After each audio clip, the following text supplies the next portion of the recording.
Folks, Coach B Fun here, looking at something cool that you can find on Strava these days. So, Nielson Powless just rode La Flecha Wallone. It's a tough one to say, it's a tongue twister, and posted his data. You know, it's one of the things I love. I was actually going through trying to find some of the folks that finished at the top here. You know, we can see Nielson, he was 19th at 24 seconds back. Which, considering when we look at this final climb on the Mur de Huy, you're going to see 24 seconds is actually a pretty big deal. But still, top 20 ride of what, 100 and a lot, 180 folks or so. Really a great result for him. One of the higher that I found on Strava that actually had posted power data. And so I just wanted to take a look at it real quick. For those of you who have ever wondered what it might take to stay with the front, to stay with the leaders on a steep climb like the Mur de Huy, this is really cool to be able to see for us. So if you're not using Sauce, you know, if you've got Chrome as your browser that you use, I highly recommend you getting the plugin. It's this little sauce bottle looking thing. Gives you all this super cool data that you can scope out. Gives peak power numbers, really cool thing.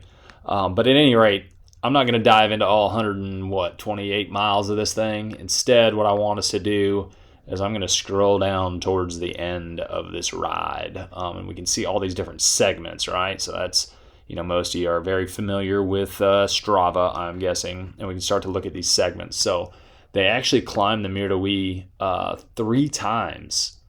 And the first time, we can see, this is pretty much the full climb, this 0.77.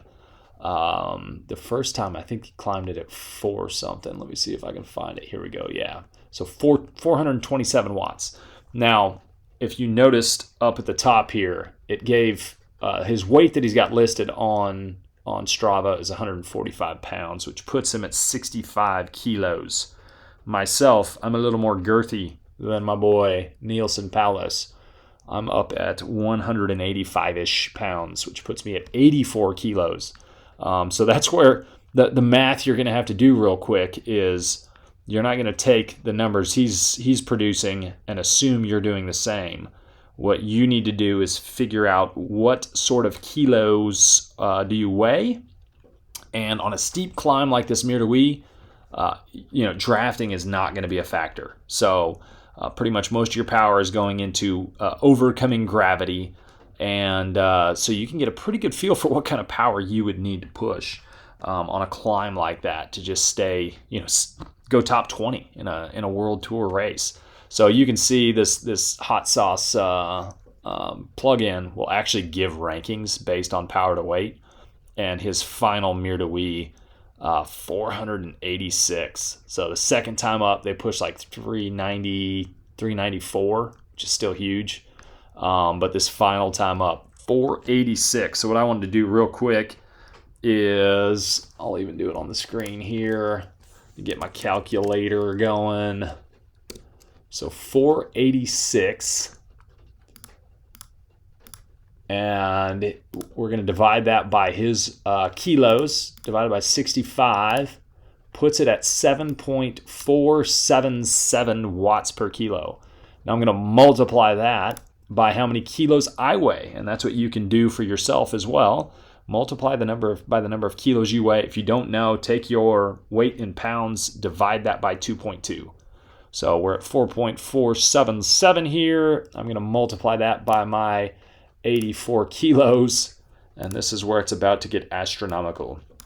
So 628 watts is probably fairly close to what I would have had to have pushed. Now, some of that, if you're drafting a little bit at the start or whatever, maybe not, but as soon as you get to the steep sections, that's just bonkers, that amount of wattage for 3 minutes, 31 seconds.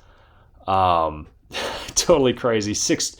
To put that in perspective, 628, I think I could look at WKO, but that is probably about what I can hold for maybe a little over 90 seconds. And he's doing it for another 2 minutes, and he lost 24 seconds to first place. I'm going to see if we click on this segment. Let's see if we can. Michael Woods. I think his was actually from today as well, possibly. But if we look at his, no, this is from 2020. He does not have power data going. Come on, folks. I'm making a call right now. I want all you pros posting your power data. Let's see it. We all want to see it. Impress us. Like you can see, look at how high it's estimating, just because of the speeds that they go in the pack. But it's giving all these as like UCI Pro, UCI Pro, UCI Pro when you have the estimated value number. So I don't want to go too much further into all of this. Maybe soon I'll do another video on VAM and what that means. So if you're interested in knowing what this score, this 2064 means, holler and let me know, and we can shoot a video on that. But I thought it'd be fun for y'all to just kind of do the math there and figure out what you would need to push, and then even go out and give it a try. Like how long can you hold? What was it? 7.2 something watts per kilo. Can you get above 3 minutes? Let's see what you got. All right. If you do that, post in the comments. We want to see it. Pretty amazing stuff that these pros do. And pros, keep posting that data. We love to see it. All right. That's all I got. Peace.